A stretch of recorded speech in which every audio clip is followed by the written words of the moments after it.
सभी का Indian polity में हार्दिक स्वागत है।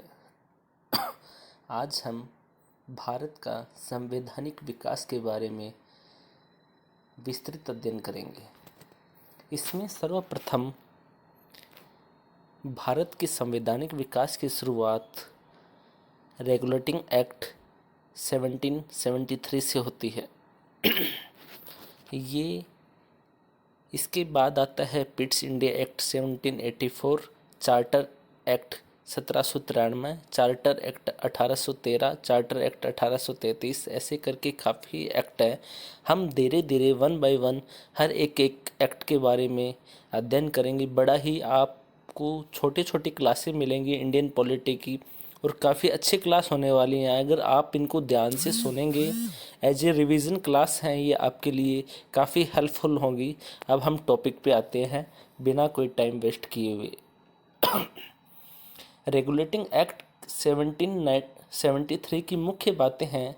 रेगुलेटिंग एक्ट 1773 की मुख्य बात है, उस टाइम पे तत्कालिक ब्रिटिश प्रधानमंत्री थे लॉर्ड नॉर्थ, और 1773 में ब्रिटिश संसद द्वारा एक एक्ट पारित किया गया जिसे हम रेगुलेटिंग एक्ट के नाम से जानते हैं। उस टाइम पे निदेशकों की जो पदावधि थी उसको 1 वर्ष थी, उसको बढ़ा के 4 वर्ष कर दिया गया। बंगाल के गवर्नर जनरल का पद सृजन किया गया, और जो बंगाल का प्रथम गवर्नर जनरल बना था, वो ध्यान रखने योग्य बात है, वारेन हेस्टिंग्स को बनाया गया था। और उसमें 4 सदस्य थे। एक का नाम था फिलिप फ्रांसिस, दूसरे का था क्लेवेंटिंग, तीसरे का था बांसन, चौथे का था वाटवेल। रेगुलेटिंग एक्ट के अंतर्गत ही मुख्य बात 1774 ईस्वी में कलकत्ता में सुप्रीम कोर्ट की स्थापना की गई, जिसके मुख्य न्यायाधीश थे सर एलिजा इम्पे। ये मुख्य बात है। ये हो गया रेगुलेटिंग एक्ट। अब मैं आपको थोड़ा समराइज बता देता हूँ। मुख्यतः 4 बात ध्यान रखनी है आपको। उस टाइम पे ब्रिटिश प्रधानमंत्री थे लॉर्ड नॉर्थ। जो निदेशकों की पदावधि थी उसको 1 वर्ष से बढ़ा के 4 वर्ष कर दिया गया। बंगाल के गवर्नर जनरल का पद सृजन किया गया, जो वारेन हेस्टिंग बने थे। और उसी टाइम पे रेगुलेटिंग एक्ट 1773 के अंतर्गत 1774 में कोलकाता में सुप्रीम कोर्ट की स्थापना की गई, जिसके प्रथम मुख्य न्यायाधीश थे सर एलिजा इम्पे। ओके। इसके बाद आता है पिट्स इंडिया एक्ट 1784, बोले तो 1784।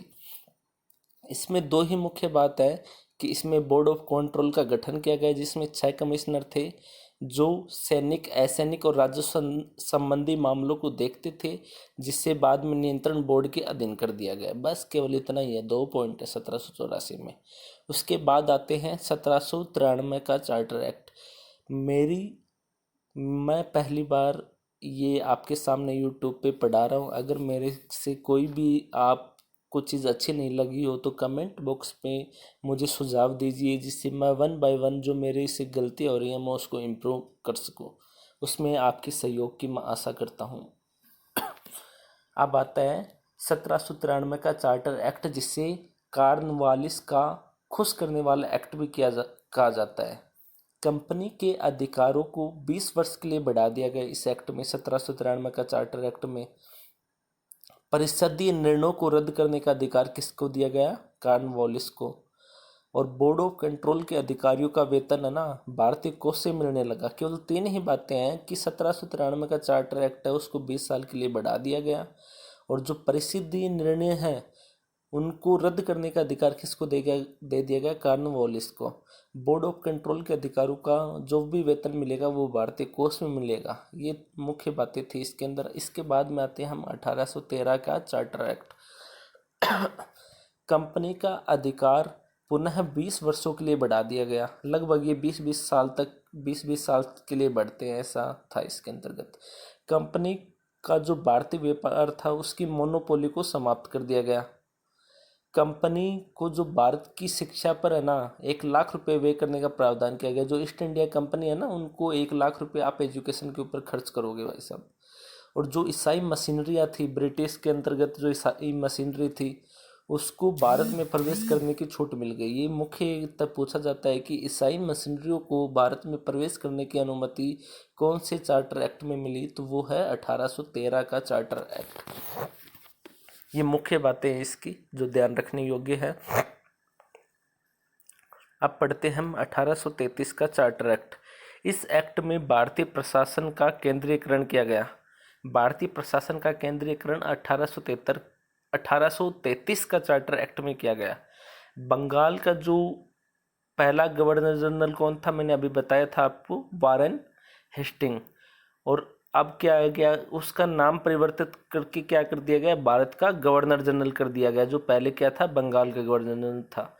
और उसका नाम क्या है, लॉर्ड विलियम बेंटिक, जो भारत के पहले गवर्नर जनरल बने हैं ये। और इसी 1833 चार्टर एक्ट में विधि आयोग का गठन हुआ है। कंपनी के अधिकारों को वही 20 वर्ष के लिए बढ़ा दिया गया था। और इसी 1833 चार्टर एक्ट के अधीन ही भारत सरकार को दासों की व्यवस्था आता है, दास्ता समाप्त कर दी गई इसके अंतर्गत। अभी हम छोटी छोटी क्लास लेते हैं। आज के लिए हम अपनी क्लास को यहीं पे विराम देते हैं, उसके बाद हम नई क्लास स्टार्ट करेंगे। धन्यवाद।